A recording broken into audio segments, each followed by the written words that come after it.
आदित्यजी, तुम्ही आज शाळेची पाहणी केली, काही विद्यार्थ्यांशी तुम्ही चर्चा सुद्धा केली, शिक्षकांनी चर्चा केली.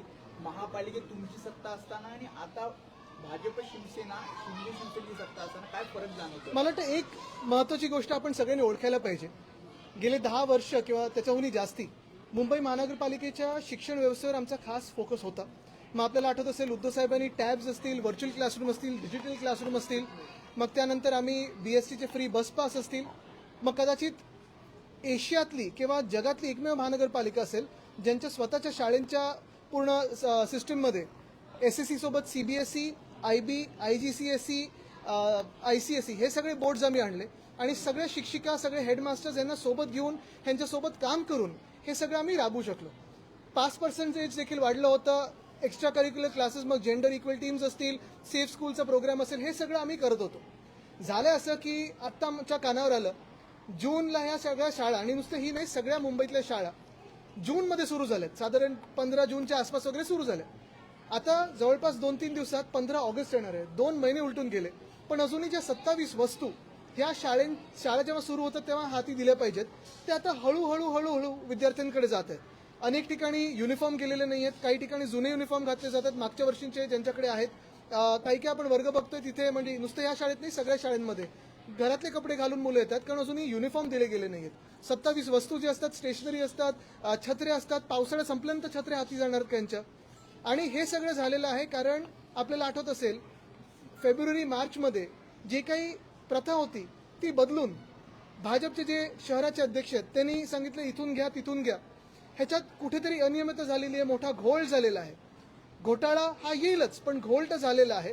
आणि ह्याच सगळ्या निर्णयामुळे आणि ह्याच भाजपच्या निर्णयामुळे आज शाळेतली मुलं 27 वस्तूंपासून वंचित राहिलेली आहेत. आत्ता हळूहळू आपण पाहतोय वर्गांमध्ये 2 महिन्यानंतर ह्या वस्तू जायला लागलेत, युनिफॉर्म असतील किंवा इतर वस्तू असतील. ह्याच्यात परत मी एकदा सांगतो, प्रशासन किंवा शिक्षिका, शिक्षक, हेडमास्टर ह्यांची कोणाची चूक नाही आहे. कोणाला याच्यात बळीचा बकरा बनवता कामा नाही. चूक आहे ती फक्त भाजपच्या निर्णयाची आहे आणि ती दुरुस्त व्हावी आणि माफी मागावी भाजपने, ही आमची मागणी आहे. जेएम पोर्टलने जेव्हा प्रस्ताव आला होता ते म्हटले होते की शाळा सुरू होताच आम्ही सर्व वस्तू दिल्या जातील, असं त्यांनी सांगितलं होतं. पण आता 2 महिने झालेत. होता म्हणजे काय, शाळा कधी सुरू होणार? पुढच्या वर्षीची तुम्ही आता देणार? कोणत्या वस्तू मिळाल्यात, कोणत्या वस्तू नाही? अनेक ठिकाणी आपण पाहतो युनिफॉर्म्स आता हळूहळू जायला लागलेले आहेत. आत्ता ऑगस्टमध्ये काही वर्गांमध्ये नवीन युनिफॉर्म घातलेत, काही वर्गांनी जुने म्हणजे मागच्या वर्षीचे युनिफॉर्म घातलेत, काही वर्गांमध्ये युनिफॉर्म गेले नाहीत. स्टेशनरी आहे, काही वर्गांमध्ये गेले, काही वर्गांमध्ये नाही गेले. आणि हे मुंबईभर आम्ही पाहतोय, अनेक वेगळ्या शाळांमध्ये आम्ही पाहतोय. तुम्ही आता मुख्यमंत्र्यांची भेट, मुख्याध्यापकाची भेटलात, काय त्यांचं म्हणणं आहे की काय होईल? ते ज्या म्हणालेत ते मी इथे सांगणार नाही, कारण मला त्यांना राजकारणात खेचायचं नाहीये. पण त्यांचं सगळ्यांचं आपण पाहतो, मेहनतीमुळेच मुंबई महानगरपालिकेची शाळा आतापर्यंत जो स्तर गाठू शकलेले आहेत. मग 5% असेल वगैरे, हे त्यांच्यामुळे, सगळ्यांमुळे. मुंबई भाजप अध्यक्ष महापौर असं म्हणतात की त्या पोर्टलवरूनच खरेदी केली जाणार, जेणेकरून भ्रष्टाचार होणार नाही. त्याच्यामुळे वेळ लागला तरी त्या पोर्टल, वेळ लागला म्हणजे काय, पास झाल्यानंतर तुम्ही त्यांना 5वीतली पुस्तकं देणार? हे कुठचं कॅल्क्युलेशन तुमचं?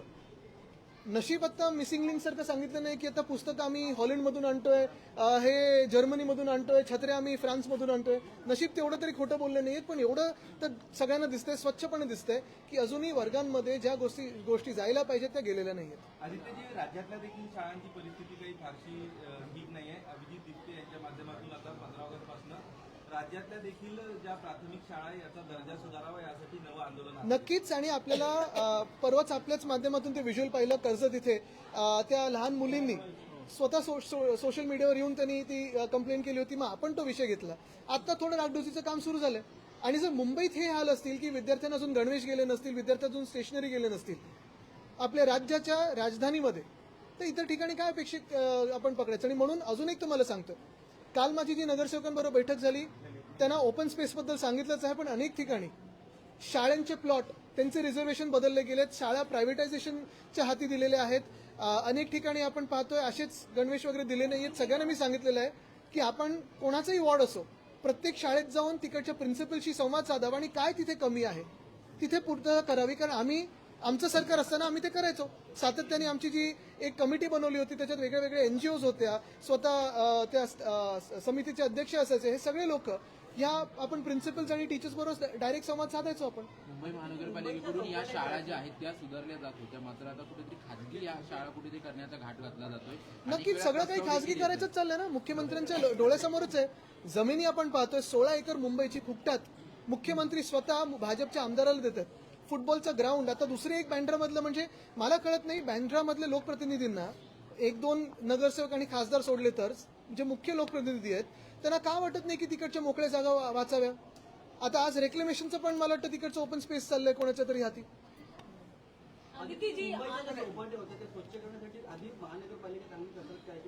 याच्यावर काल पण मी आणि परवा पण डिटेल उत्तर दिलेलं आहे. सातारमध्ये जे आंदोलन सुरू आहे, काल सुद्धा बघितलं आपण, पोलीस आणि विद्यार्थ्यांमध्ये धक्काबुक्की झाली, मोठं गोंधळ झाला. काय वाटतं या सगळ्यामध्ये? कारण काय वाटतं म्हणजे एक भूमिका तर स्पष्ट आहेच. कुठच्याही शांततापूर्व आंदोलकांवर लाठीचार्ज किंवा असं काही होऊ नये आणि त्याचा आम्ही विरोध तर करतोच. काल सगळ्याच पक्षांनी ही भूमिका मांडलेली आहे. पण दुसरे जे चित्र सोशल मीडियाच्या माध्यमातून आले, भाजपचा झेंडा घेऊन पोलिसांवर दगडफेक करणारे हे लोक कोण होते? काही काही तर मीडियानेच एक्सपोज केलंय. कोण दुसऱ्या राज्यातून तिथे झारखंडच्या त्या परीक्षेसाठी बसवलेलं आहे, आंदोलन करायला आणलंय, त्यांच्या गाड्यांमध्ये दगड सापडले, कोण कुठून गाड्या करून आलेलं आहे, सांगतात आम्हाला भाजपनी बंगालमधून पाठवलंय, कुठून दुसरीकडून पाठवलंय. हे तर दिसतंय ना चित्र. तर दगडफेक कोणी केली त्यांना तर पकडलंच पाहिजे. पण दुसरी गोष्ट म्हणजे लाठीचार्जचा आम्ही विरोध करतोच. कुठचंही आंदोलन सुरू असेल, मग शेतकऱ्यांचं असेल, महिलांचं असेल, कुठच्याही घटकाचं आंदोलन असेल, त्या जबाबदार मंत्र्यांनी जाऊन त्यांना भेटणं गरजेचं आणि तो विषय सोडवणं गरजेचं आहे. दुसरी बाजू ही पण आहे, आमच्या जे कानावर येतं ते झारखंडमध्ये सीआयडीची पण चौकशी लावलेली आहे आणि मुख्यमंत्र्यांनी की त्यांच्या तिकडच्या जबाबदार मंत्र्यांनी त्या आंदोलकांची भेट घेतलेली आहे. गृहमंत्री असतील, पंतप्रधान असतील, अजूनही संसदेत गेलेले नाही.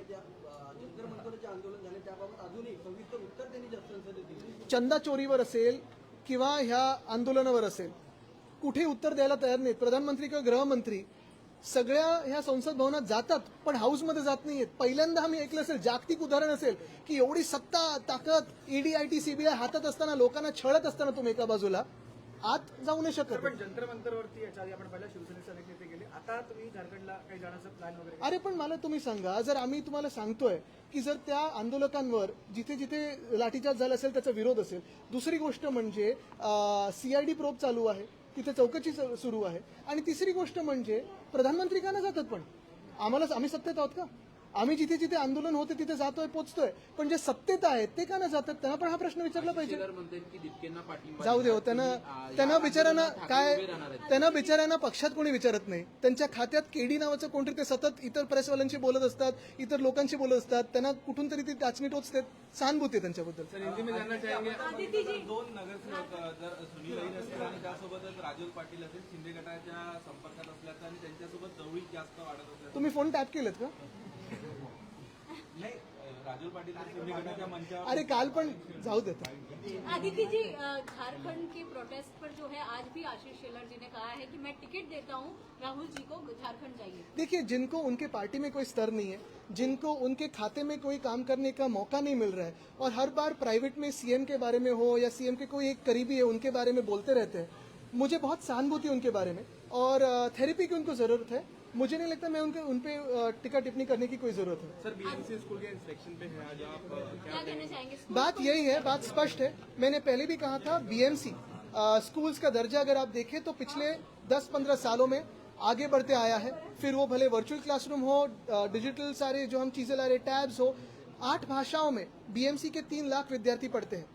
बात यही है कि अब तक जो पूरा फोकस प्रिंसिपल्स को सपोर्ट में था या टीचर्स को सपोर्ट देने में था, आज कहीं ना कहीं बीएमसी की जो शिक्षण समिति है वो डगमग गई है.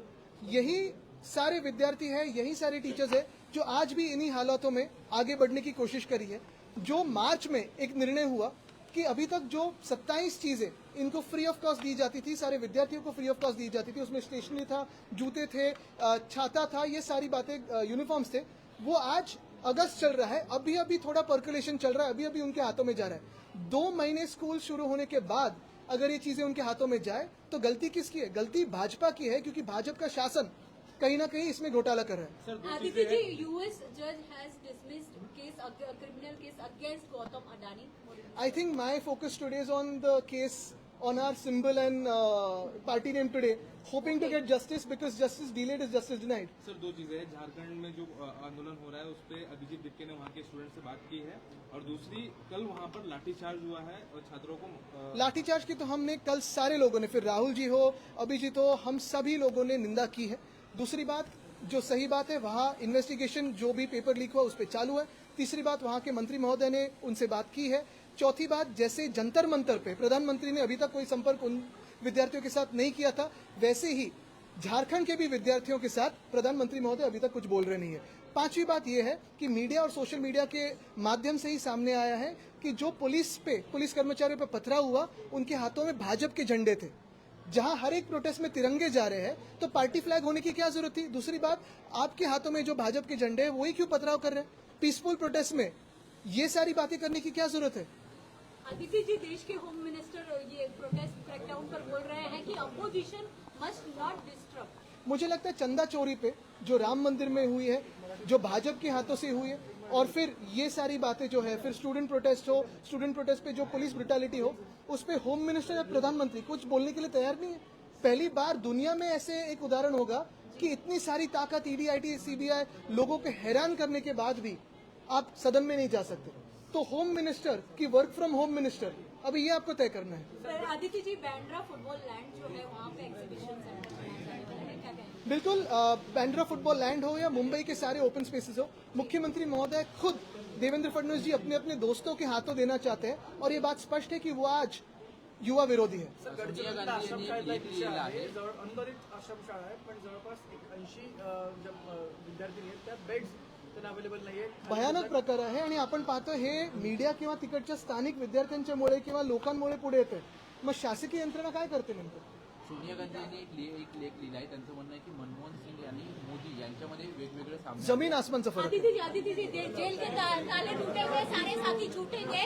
जेएनयू में उमर खालिद की रिलीज के लिए ऐसा नारा लगाया। मुझे लगता है सारे जो जेल के लोग हैं वो तो आज भाजपा में दिख रहे हैं।